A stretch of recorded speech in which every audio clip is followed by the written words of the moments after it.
Good morning दोस्तों। आज हम आतंकवाद की भूमिका पर प्रकाश डालेंगे और आतंकवाद का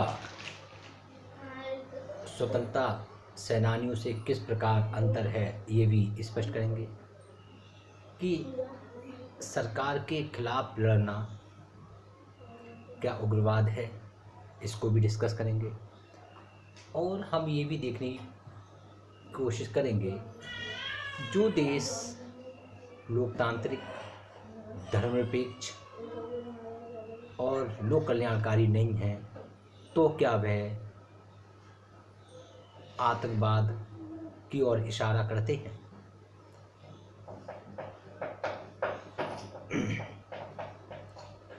तो ये महत्वपूर्ण प्रश्न हैं, इन पर हम चिंतन करेंगे। आतंकवाद राजनीति विज्ञान के 3 महत्वपूर्ण पहलू हैं: लोकतंत्र, लोक कल्याणकारी राज्य और धर्मनिरपेक्ष। लोकतंत्र का तात्पर्य जनता का, जनता के लिए, जनता के द्वारा शासन, स्वतंत्रता, समानता, भाईचारा। और लोक कल्याणकारी राज्य का के आर्थिक विषमता को खत्म करना, रोटी, कपड़ा, मकान, शिक्षा, स्वास्थ्य, रोजगार की व्यवस्था करना। और धर्मनिरपेक्षता का मतलब, जैसा कि अपने संविधान के भाग 3 में अनुच्छेद 25 से 28 तक धार्मिक स्वतंत्रताएं दी हैं कि राज्य वो चीज़ उनका पालन करना कि राज्य का किसी प्रकार भी कोई अपना धर्म नहीं होगा, वह सभी धर्मों का स्वागत करेगा। ये हो गई आपकी धर्मनिरपेक्षता। धर्म सापेक्षा कि एक ही धर्म काफ़ी है और दूसरे धर्म की बात करना ही गलती है, ये धर्म सापेक्षता है। तो मनुष्य जन्म लेते ही किसी न किसी धर्म में पहुंच जाता है और वही अपने धर्म की संस्कृति, प्रवृत्ति को अपनाता हुआ बड़ा होता है और आगे चलकर वह अपने धर्म को श्रेष्ठ मानने लगता है, बाकी सब धर्मों से हीन भाव रखता है। ये कहीं ना कहीं आतंकवाद को पैदा करता है। इस पर भी विचार करना अति आवश्यक है। यूँ तो राजनीति और धर्मनिरपेक्षता मानव कल्याण के लिए प्रेरक संस्थान है, लेकिन बड़ा आश्चर्य जब होता है जब हम ये पाते हैं कि आतंकवाद आज राजनीति और धर्म से ही पैदा हो रहा है। धर्म और राजनीति की कोख से ही आज आतंकवाद की जड़ें विकसित हो रही हैं। आतंकवाद की एक परिभाषा पर जरा दृष्टि डालें।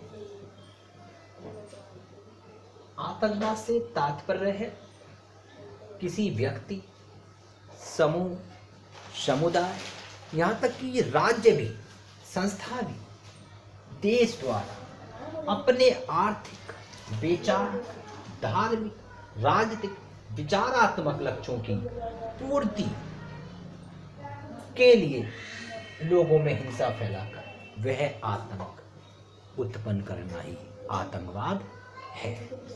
इस प्रश्न को हम डिस्कस करेंगे। अब हम आतंकवाद के इतिहास पर जाते हैं, क्योंकि आतंकवाद आज का नहीं, प्रथम विश्व युद्ध के बाद एक घटना घटित हुई। प्रथम विश्व युद्ध, सराजेवो ऑस्ट्रिया के राजकुमार की हत्या होती है, वो भी एक आतंकवादी घटना थी। उसके खत्म होने के बाद इटली और जर्मनी में नाजीवाद, फांसीवाद आया, वह भी एक आतंकवादी घटना ही समझ जाएगी। 1939 से लेकर 45 तक विश्व युद्ध हुआ तो उसके बाद बहुत से देश स्वतंत्र हुए और अपना संविधान बनाया, बिखर गए। लेकिन दुर्भाग्य यह है, स्वतंत्रता के नाम पर स्वतंत्र तो हुए, लेकिन स्वतंत्रता के बाद, आज़ादी के बाद वे धर्म के आड़े आकर बट गए। भारत भी इससे छूटा नहीं। 1947 में आज़ाद होने से पहले पाकिस्तान की किस तरीके से जिन्ना ने धर्म के नाम पर दो टुकड़े करा दिए भारत के, एक पाकिस्तान और एक भारत। इस तरीके से बहुत सारे हमारे पास उदाहरण हैं, उन पर चर्चा करेंगे। यही नहीं आतंकवाद के भारत ही झेल रहा या इस्लाम धर्म में हम देखते हैं प्रत्येक धर्म में अपने धर्म के विकास के लिए, अपनी विचारधारा के विकास के लिए हर धर्म में आतंकवाद की कहीं ना कहीं हमें कोई दल संगठन मिल ही जाता है। इसकी हम बाद में चर्चा करेंगे कि हर धर्म में क्या आतंकवाद के लोग हैं या नहीं। अब हम इतिहास पर ज़रा प्रकाश डालते हैं। लेकिन आतंकवाद जो है ज़्यादा हमें 2001 के बाद 11 सितंबर वर्ल्ड ट्रेड सेंटर पर आक्रमण हुआ, उसके बाद हमें ज़्यादा दिखाई दिया। यूएनओ में, सुरक्षा परिषद में और आपकी महासभा में कई बार ये मुद्दा उठाया गया भारत के प्रधानमंत्री द्वारा, विदेश सचिवों के द्वारा, अनेकों संगठन में, सार्क सम्मेलन में, बहुत सारे सम्मेलन में, लेकिन उस समय किसी ने ध्यान नहीं दिया। अमेरिका तक के कान पे चूने रहती थी। लेकिन जब सितंबर 2001 में वर्ल्ड ट्रेड सेंटर पर आक्रमण हुआ, उसके बाद उसने माना कि आतंकवाद विश्व शांति और सुरक्षा के लिए खतरनाक है। अब इसे समाप्त करने के लिए सभी देशों को, सुरक्षा परिषद के देशों को और संयुक्त राष्ट्र मंडल के सभी देशों को एक साथ संगठित होकर इसे समाप्त करने के लिए पहल करनी चाहिए। तो आतंकवाद से हम इतिहास पर प्रकाश डालते हैं, बिंदुवत समझते हैं, तब हम समझेंगे कि किस तरीके से आतंकवाद की जड़ें हुई। सबसे पहले हम फ्रांस की क्रांति 1789 की तरफ जाते हैं। एक होता है रॉब्सपियर, लूटने वाला भाला, वहीं से आतंकवाद आता है। जरा प्रकाश डालते हैं आतंकवाद के इतिहास पर। आधुनिक काल में आतंकवाद शब्द का प्रयोग फ्रांसीसी क्रांति के फलस्वरूप किया गया। ये फ्रांस में रॉब्सपियर, लूटने वाला भाला भी इसका अर्थ हो सकता है, की शासन व्यवस्था और जन सुरक्षा समिति द्वारा तैयार की गई नीतियों व कार्यक्रम को निर्देशित करने के लिए किया गया था। एक तो घटना ये आई। दूसरा 1914 में सरोजेवा के राजकुमार की हमला कर हत्या कर दी गई और उसके बाद प्रथम विश्व शुरू हुआ। ये भी एक आतंकवादी घटना ही मानी जाएगी। इसके बाद 1978-79 ईस्वी में क्रांति के फलस्वरूप ईरान की क्रांति, यहाँ पे ईरान रह गया, के फलस्वरूप विरोध के साथ सियासवादी आतंकवाद का पुनरुत्थान हुआ और आत्मघाती हमले यहीं से शुरू हुए। तो ईरान में भी जो 1979-78 में क्रांति हुई, शुरू प्रदेश हुआ और वहीं से आत्मघाती हमले शुरू हुए। क्रांति के हम तो बहुत छोटे छोटे संक्षिप्त में पहलू देते हैं। 1979 में यहाँ पर मैं ये बताना चाहूँगा, जिस पर हम अभी आगे बात करेंगे कि आतंकवाद के कारण क्या है, लेकिन थोड़ा सा बात कर लेते हैं विचारधारा को। 1939 में विश्व युद्ध शुरू होने के बाद 1945 में जो विश्व युद्ध चला और फिर स्वतंत्र हुए, जो 9 अगस्त और 6 अगस्त की सुबह को और 9 अगस्त की दोपहर में जो हिरोशिमा और नागासाकी पर बम गिराए गए, उसके बाद युद्ध विराम हुआ और सभी देशों को जो स्वतंत्रता की लड़ाई स्वतंत्र भी हुए, स्वतंत्रता भी मिली, लेकिन देश बट गए। उसके बाद जो ही 2 देश सुपर पावर बन के निकले। एक देश का नाम था संयुक्त राष्ट्र अमेरिका, सोवियत संघ रूस। ये देश अपने अपने विचारधारा को बहुत तेजी से विकसित करना चाहते हैं। संयुक्त राष्ट्र अमेरिका पूंजीवाद के लिए और सोवियत संघ रूस साम्यवादी विचारधारा के लिए। इन दोनों में बड़ा टकराव था। एक ने नाटो, दूसरे ने सीएटो सैनिक गुटबंदी करी। ये विचारधारा भी मैं समझता हूँ आतंकवाद की पैदा करने में सहायक है। धर्म राजनीति तो है ही है, ये विचारधारा सबसे बड़ी आतंकवादी को पैदा करने में विचारधारा है। इसके लिए हमें अफगानिस्तान चलना होगा। अफगानिस्तान 1979 में अफगानिस्तान पर सोवियत हमले ने अमेरिकी विदेश नीति में साम्यवादी विचारधारा के विरुद्ध परिवर्तन किया और इस विरोध की नीति को बढ़ावा दिया। ऐसे में तालिबान का उदय हुआ और तालिबान के उदय के बाद लादेन ने किस तरीके से सितंबर 2001 में वर्ल्ड ट्रेड सेंटर पर आक्रमण करके दुनिया को दहला दिया। और जब एक बड़े वृक्ष के गिरने के बाद आवाज़ हुई तभी विश्रांति और सुरक्षा की बात हुई। ये भी यहाँ से ही हम आधुनिक भारत को आधुनिक आतंकवाद को अच्छे से समझते हैं। यहीं से स्वतंत्रता, यहीं से शांति, यहीं से सुरक्षा की विश्रांति की बात और पहल होनी शुरू हो गई। इस तरीके से हमने महत्वपूर्ण बिंदु पर प्रकाश डाला। अब आतंकवाद की कोई अभी भी एक विशेष परिभाषा हमारे सामने नहीं है जो जिसे कह दें ये आतंकवाद की सर्वश्रेष्ठ परिभाषा है, उचित परिभाषा है। विभिन्न विचारकों ने आतंकवाद को अपने ढंग से प्रस्तुत किया है। लगभग 400-500 परिभाषाएं का अध्ययन करा और बहुत सारे राइटर्स हैं जिनको देखा, तब हमें ये 2-3 राइटर अच्छे लगे जिनके बारे में हम बात करते हैं। यूएसए के संघीय जांच ब्यूरो ने आतंकवाद को परिभाषित किया व्यक्ति या संपत्ति के विरुद्ध व्यक्ति या संपत्ति के विरुद्ध गंभीर हिंसा का प्रयोग अथवा अपने राजनीतिक, सामाजिक या वैचारिक उद्देश्यों को बढ़ावा देने के लिए सरकार जनता या जनता के लिए किसी भाग पर हिंसा का प्रयोग करने का वह दिखाकर दबाव डालने की शक्ति ही आतंकवाद को पैदा करती है, आतंकवाद है। पिटकॉफ बहुत बड़े विश्लेषक हैं, राजनीति वैज्ञानिक, अंतर्राष्ट्रीय राजनीति में उनकी बहुत बड़ी ख्याति है। वो भी चंद लाइन में कहते हैं, आतंकवाद आसक्त लोगों द्वारा शक्तिशाली लोगों के विरुद्ध एक रणनीति है। आतंकवादी गतिविधियों का संचालन राष्ट्रीय स्वतंत्रता के नाम पर किया जाता है। वेलिस एवं स्मिथ ये भी एक अच्छे राजनीतिक, अंतर्राष्ट्रीय राजनीति के बहुत बड़ी छाप छोड़ने वाले महान विद्वान, राजनीतिक विद्वान हैं। आतंकवाद मूलतः हिंसा का संगठित प्रयोग है, संगठित प्रयोग है।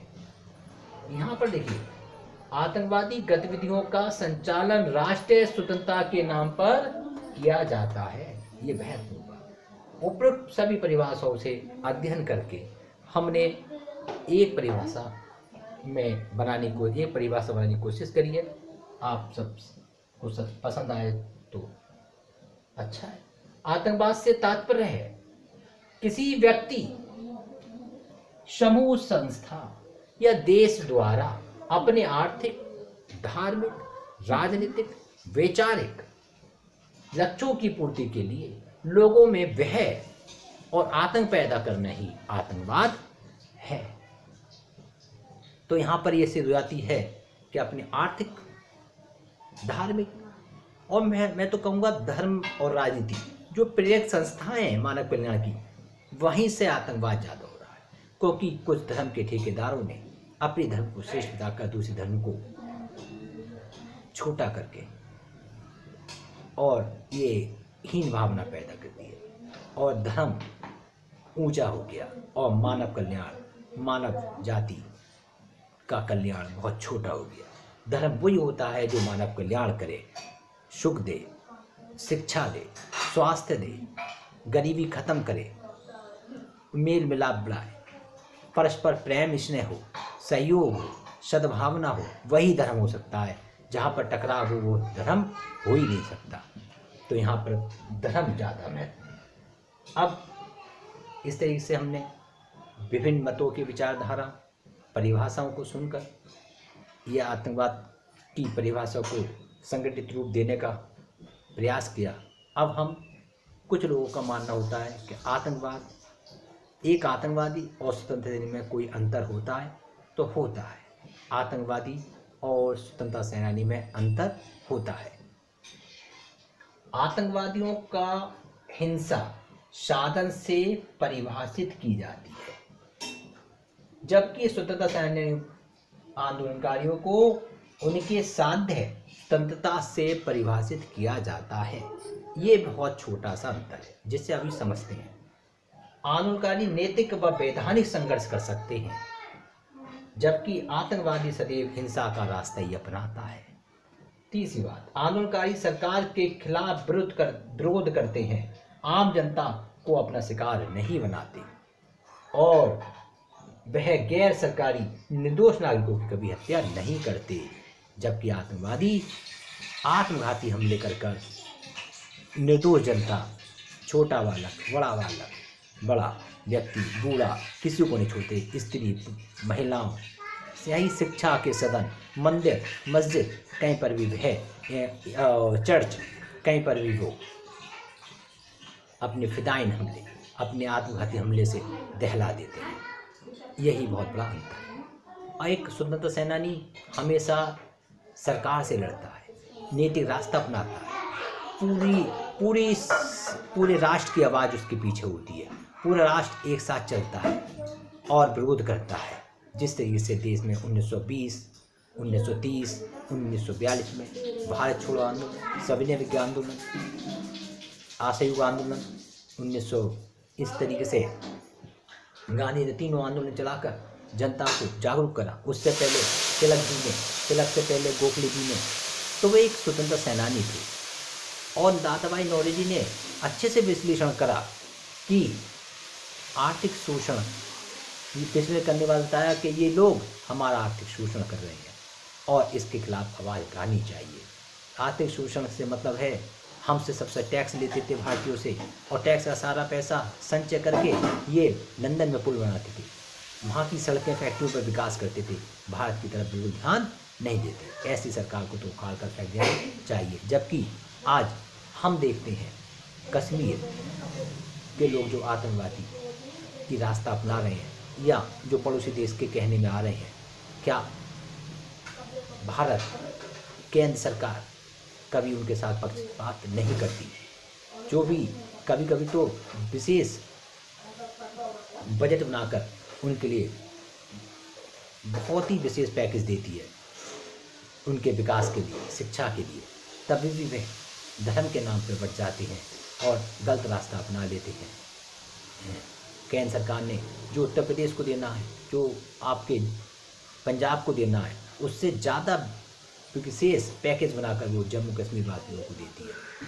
तो इस तरीके से तभी भी विरोध करना निश्चित ही गलत है। केवल ये एक धार्मिक और पड़ोसी देशों के द्वारा प्रेरक शक्ति द्वारा आतंकवाद को बढ़ावा देने का ही साधन है। ये बहुत बड़ा भारत के लिए संकट है। अभी हमें शिक्षा के माध्यम से उनको समझाना ही होगा, तभी आतंकवाद और इसके समाधान के लिए हम अभी अगली वीडियो में बात करेंगे। आज हमने केवल आतंकवाद क्या है, अर्थ और इसका इतिहास तथा स्वतंत्रता सेनानी और आंदोलनकारी का एक आतंकवादी से किस प्रकार अंतर है, इस पर बात की है। अगली वीडियो में हम आतंकवाद के कारणों को जानने की कोशिश करेंगे। धन्यवाद।